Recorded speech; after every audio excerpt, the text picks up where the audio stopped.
Time now for Inside Out as we're joined by SNY NBA insider Ian Begley. And Ian, the Knicks needed this win and RJ Barrett needed this game. What's the key to him becoming a more consistent scoring threat?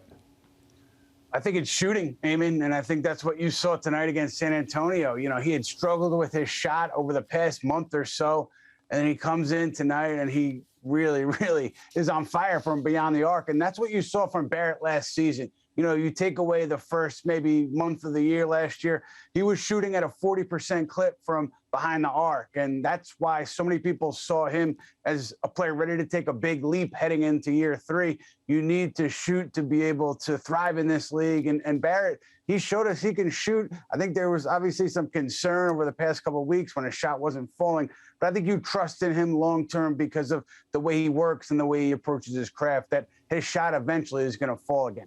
And as we just heard him say, he knows he's going to get those opportunities with Julius Randle drawing the double. So on a day when he admitted that he's still working his way into game shape, Mitchell Robinson provides a spark off the bench in the first half and finishes with a double-double. Has Tibbs found the best way to use him?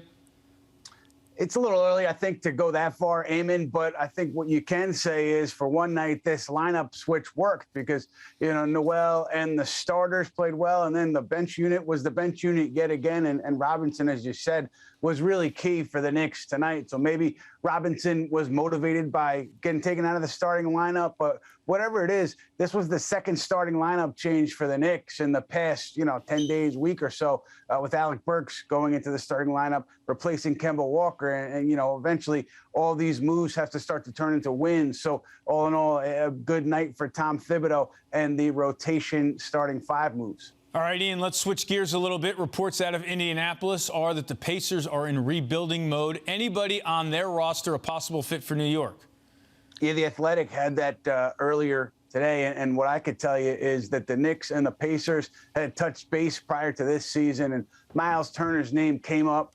Talks didn't progress very far at that point. Obviously, the Knicks, you have Mitchell Robinson coming on an unrestricted free agency this summer. You have Nerlens Noel under contract for the next 3 years. So that, is something to consider when you think about Miles Turner, the Pacers' big man. But there was contact between the Knicks and the Pacers, again, prior to this season, but nothing significant, nothing progressed in those talks. So we'll see where it goes from here. We always love trade rumors. Knicks continue their road trip Wednesday against the Pacers. Ian, thanks for joining us here on Geico Sports Night.